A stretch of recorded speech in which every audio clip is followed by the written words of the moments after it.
Bonjour à toutes et à tous et bienvenue dans Fil de Science, le podcast Futura où nous retraçons l'actualité de la semaine. Je suis Emma Hollen et cette semaine on commence avec des nouvelles inquiétantes du variant Omicron. Mais avant, on a un message pour vous. J'ai 30 secondes pour vous parler d'un projet dont on est très fiers chez Futura.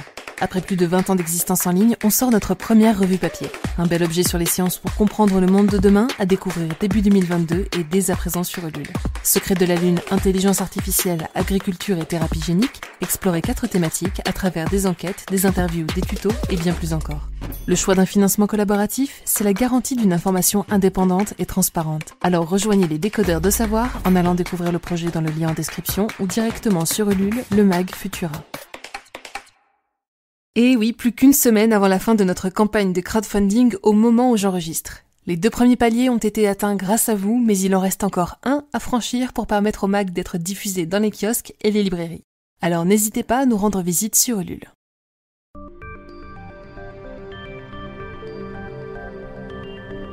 Encore inconnu au début du mois de novembre, le variant Omicron concentre désormais l'attention des scientifiques qui étudient d'arrache-pied sa génétique pour y déceler de potentiels indices sur sa contagiosité et sa sévérité. Depuis sa classification comme variant préoccupant par l'OMS le 26 novembre 2021, une centaine de séquences génétiques du variant ont été décortiquées et partagées par la communauté scientifique et les premières publications à son sujet commencent tout juste à paraître. L'équipe en charge des pathogènes et de la biosécurité du Beijing Institute of Microbiology and Epidemiology a récemment publié un rapport détaillé sur les mutations du variant Omicron en nous donnant notamment quelques éléments sur ses liens de parenté avec les autres variants.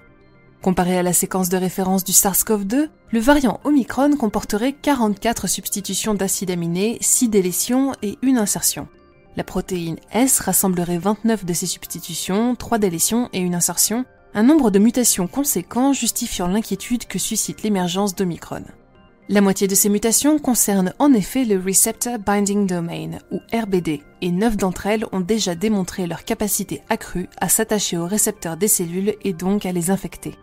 Ce variant serait donc plus transmissible, mais qu'en est-il de sa sévérité ?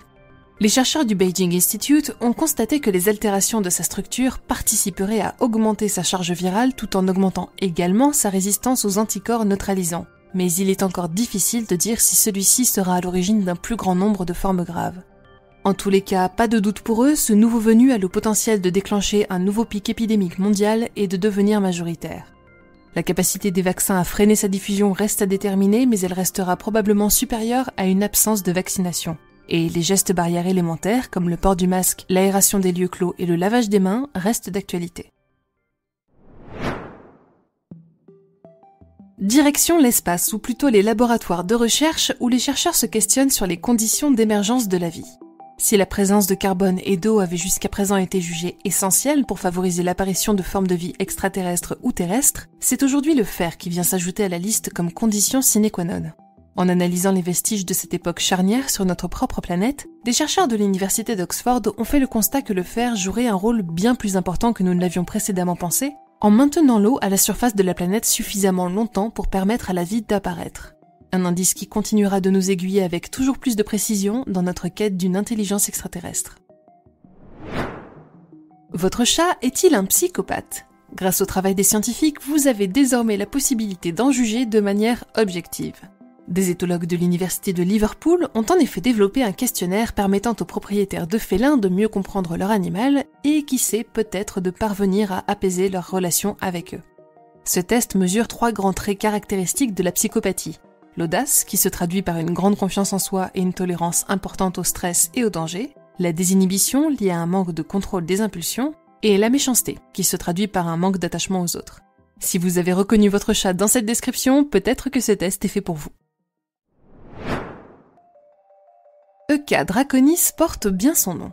Cette étoile, située dans la constellation, vous l'aurez deviné, du Dragon, a récemment ébloui les astronomes avec un formidable spectacle d'éjection de masse coronale, ou CME. Avec un nuage de plasma de plusieurs milliards de kilogrammes, celle-ci est 10 fois plus importante que la CME la plus intense jamais enregistrée sur une étoile similaire à la nôtre. C'est aussi un avertissement à l'adresse des formes de vie sur Terre, car ce type d'événement majeur pourrait encore se produire aujourd'hui avec notre Soleil. Dans ces circonstances, ce seraient non seulement nos appareils électriques et nos satellites de communication qui seraient menacés, mais aussi le vivant lui-même qui pourrait être oblitéré en l'espace d'un clignement de paupières cosmique. Les chercheurs nous rappellent tout de même que la probabilité d'un tel cataclysme à l'échelle humaine reste rare, donc continuez de mettre de la crème solaire, mais pas la peine de prévoir un bunker pour les 10 prochaines années. Et enfin pour finir, voyage en Égypte à la rencontre de 2 momies dotées de langue d'or. Des fouilles archéologiques menées sur le site de Menhia, à 200 km au sud du Caire, ont permis la découverte de 2 sarcophages datés d'environ 2500 ans, contenant les dépouilles d'une femme et d'un homme. 3 autres langues ont été trouvées à l'extérieur des sépultures, dont une ayant appartenu à un jeune enfant, mais l'identité des corps reste à déterminer. D'après les archéologues, ces langues d'or permettraient aux défunts de converser avec Osiris, le dieu de l'au-delà qui siège au tribunal des morts, afin que celui-ci décide ou non de lui accorder l'accès à la vie éternelle. Les images de ces momies et nos autres actualités sont à découvrir sur Futura, bien entendu. Merci d'avoir suivi cet épisode de Fil de Science. Pour ne rien manquer de l'actualité scientifique et technologique ainsi que du reste de nos productions, je vous invite à vous abonner à nos podcasts à l'aide du lien en description ou sur podcast@futura-science également.com. podcast.futura-science.com. Si cet épisode vous a plu, n'hésitez pas à le partager autour de vous pour nous aider à gagner en visibilité. Et ne manquez pas notre nouvel épisode de Chasseurs de Sciences demain samedi matin qui sera dédié à la chercheuse Rosalind Franklin. On se retrouve la semaine prochaine avec toujours plus d'actualités scientifiques et d'ici là, bon week-end à toutes et tous.